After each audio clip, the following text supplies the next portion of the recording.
여호수아 7장 10절입니다.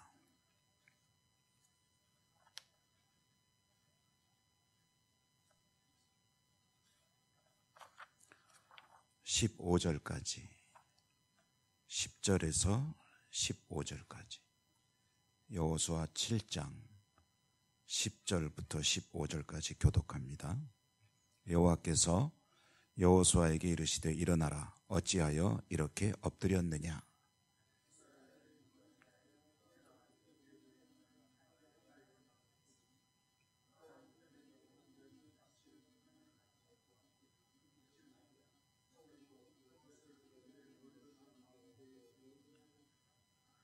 그러므로 이스라엘 자손들이 그들의 원수 앞에 능히 맞서지 못하고 그 앞에서 돌아섰나니 이는 그들도 온전히 바친 것이 됨이라. 그 온전히 바친 물건을 너희 중에서 멸하지 아니하면 내가 다시는 너희와 함께 있지 아니하리라.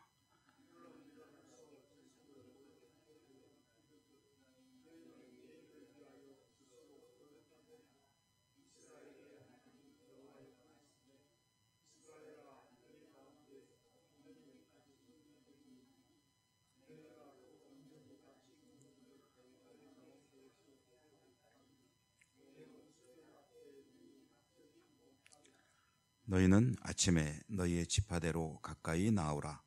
여호와께 뽑히는 그 지파는 그 족속대로 가까이 나올 것이요 여호와께 뽑히는 족속은 그 가족대로 가까이 나올 것이요 여호와께 뽑히는 그 가족은 그 남자들이 가까이 나올 것이며 온전히 바친 물건을 가진 자로 뽑힌 자를 불사르되 그와 그의 모든 소유를 그리하라. 이는 여호와의 언약을 이스라엘 가운데서 망령된 일을 행하였음이라 하셨다 하라. 아멘. 주님 은혜 기원합니다. 이스라엘이 가나안 정복 전쟁을 시작했습니다. 첫 성인 여리고는 하나님의 역사 가운데 놀라운 그런 전투가 되었습니다. 견고한 성 여리고가 통째로 무너져 내렸습니다. 가나안 진입하는 첫 번째 전투에서 이러한 기적이 일어난 것은 가나안 땅으로 들어가야 하는 이스라엘 민족에게나 또 가나안에 살고 있는 원주민들에게나 하나님께서 보여주려는 그런 의미 있는 전쟁이었습니다. 그것은 이 전쟁은 하나님께서 하시는 것이다 라는 것을 입증하는 것이죠. 이렇게 여리고성을 정복하고 이제 승전했죠. 그러면은 발생하는 전리품이 있습니다. 이 전리품들, 고대 전쟁에서 전리품은 병사들에게 주어지는 일종의 포상이었습니다. 이기는 나라는 그 성에서 획득한 그런 전리품들을 병사들이 이제 수입으로, 소득으로 삼게 되는 거죠. 그러한 이제 이 전리품을 나누는 것은 지휘관이 결정해서 하는 일입니다. 여리고 전투에서 또 전리품이 발생했습니다. 사람들은 이제 다 진멸하고 그리고 거기서 나오는 물건들은 하나님께 돌리는 겁니다. 라합 이외의 사람들은 이제 진멸한다라는 것은요, 우리가 그동안에 다 생명을 빼앗는다라고 이해를 하고 있는데 조금 새로운 해석은 하나님을 향해 돌이키는 이들은 그 생명을 빼앗는 게 아니고 하나님 백성의 무리에 들어오는 것이다. 그래서 진멸의 의미를 영적으로 해석하려고 합니다. 그래서 하나님을 거역하는 그런 일이 없는 백성들이 되게 한다. 이게 이제 진멸에 대한 새로운 이해입니다. 자, 이렇게 여리고 전투를 승전하였고 이 전투의 지휘관은 하나님이셨고 하나님께서 전리품에 대해서 어떻게 할 것인지 하는 것은 여호수아가 잘 알고 있습니다. 이것은 첫 전투이고 말하자면 여리고성의 전리품은 첫 열매입니다.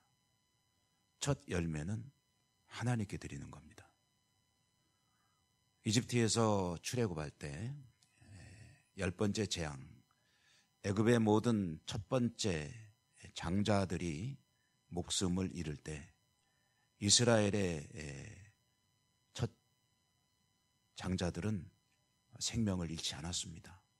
그때 하나님께 하신 말이 처음 난 태생들은 나의 것이다. 나에게 돌리라 라고 말씀하셨고요. 그래서 이 전쟁의 첫 전리품은 하나님께서 친히 치르신 전쟁이고 그리고 하나님께 돌려야 하는 것이다. 여호수아는 그렇게 명령을 했습니다.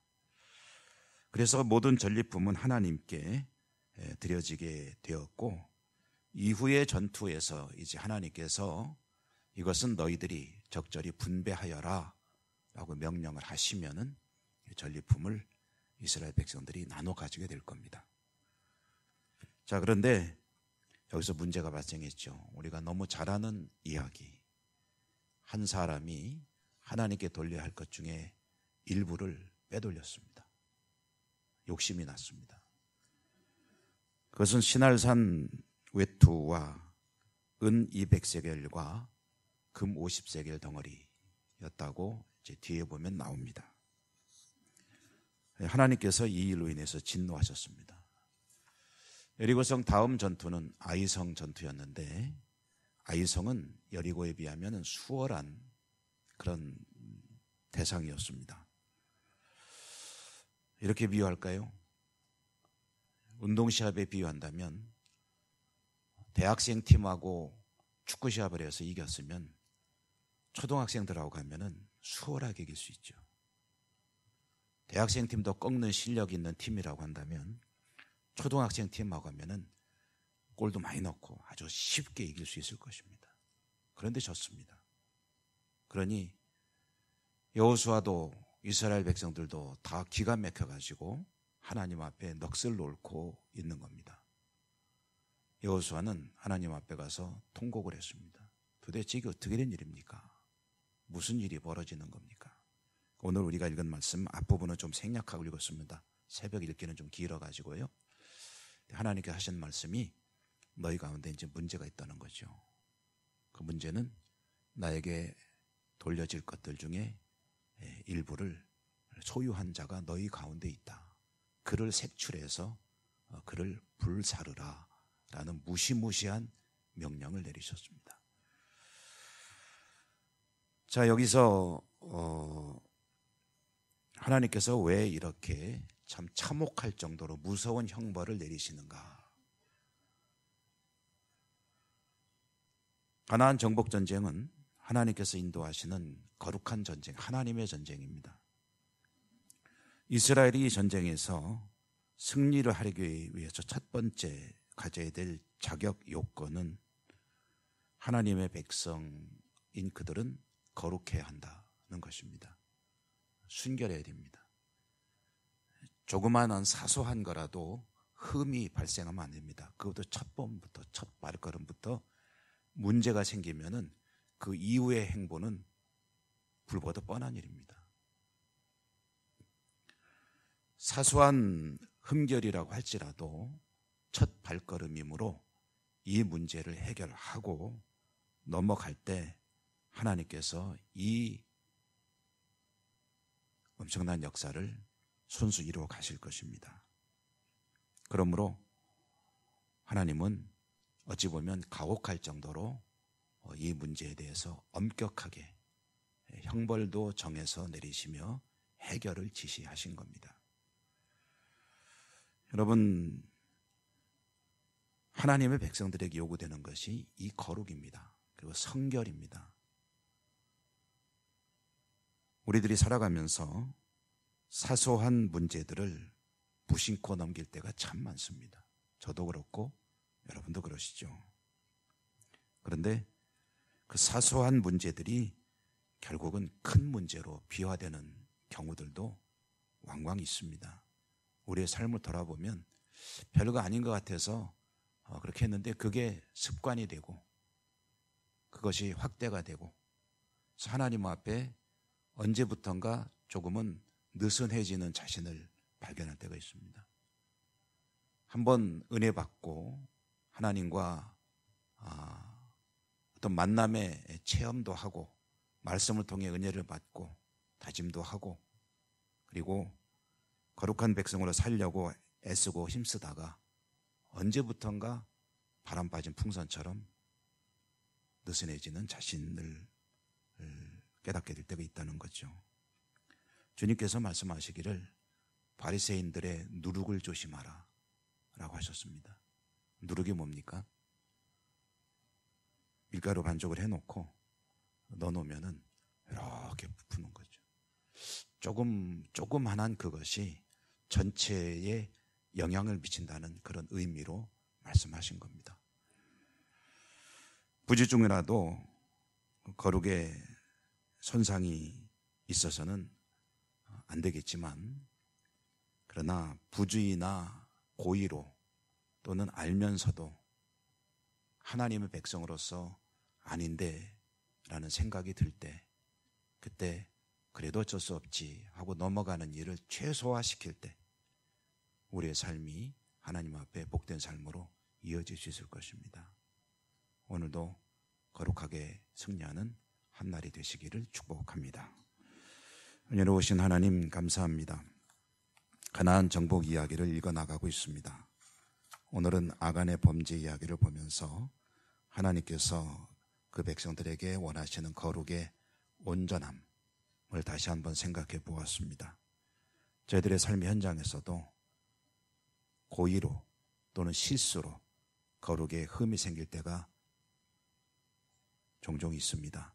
자비로우신 하나님 용서해 주시고 인내해 주시고 기다려 주심에 저희들이 계속해서 믿음을 유지해 나갈 수가 있음을 감사합니다.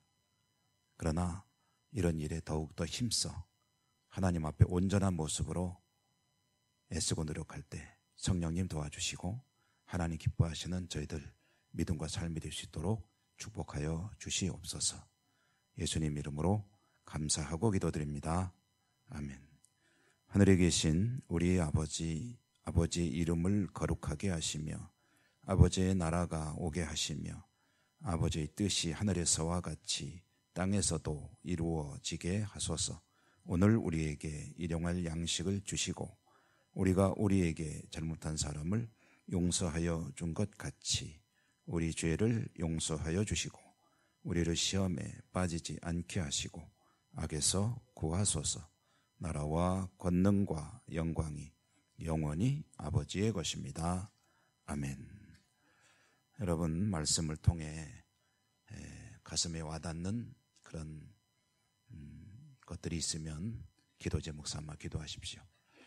그리고 여러분의 개인의 기도 그리고 아픈 분들에 대한 기도와 교회를 위해서 또 나라와 민족과 또 세계 평화와 선교제를 위해서도 늘 하시던 대로 기도해 주시기 바랍니다. 이제 다 같이 주여 한번 부르고 하나님 앞으로 나아가겠습니다.